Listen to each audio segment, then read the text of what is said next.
So when I was a younger creative, there was an advertisement for a position at a large agency in Tampa, Florida. And I was really excited to apply for the job. It was for a copywriter.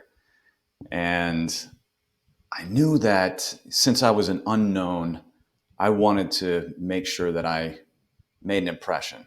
I kind of stuck out in the crowd. I didn't want to just send my portfolio over there. This is like the days when you actually had physical portfolios, but I just didn't want it to send it over there and just have it get lost in the stacks of portfolios that they would get from candidates. So I wanted to stick out of the crowd.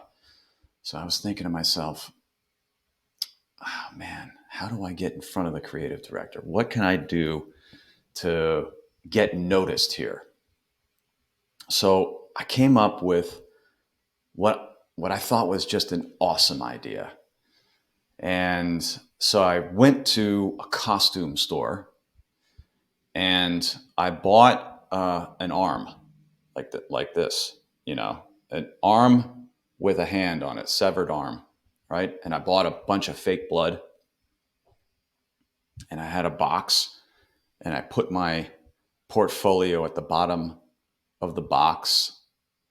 And on top of it, I put the arm and I poured the fake blood all over it and sealed up the box and then wrote on the outside of the box, almost like a serial killer would write, does your creative department need a hand?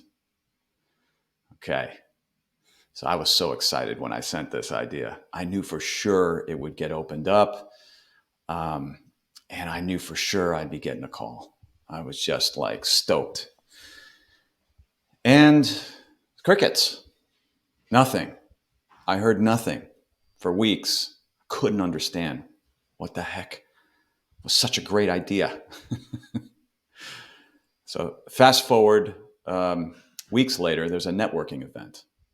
And I go to this, it was like a creative club event. And the creative director, I went to the event and the creative director that I had sent the box to was there. So I walked up to him and I introduced myself. And he said, well, hey, nice to meet you. And I go, hey, did you get a box that said, does your creative department need a hand? And he looked at me and he goes, that was you? And I knew right then and there what I did. And I apologized. It was like, it happened like that. Like I didn't realize how much damage I had done with a silly idea.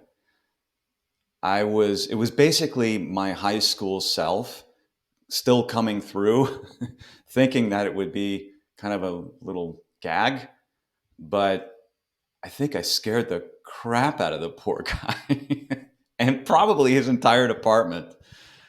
Nowadays, it probably would call the police on me.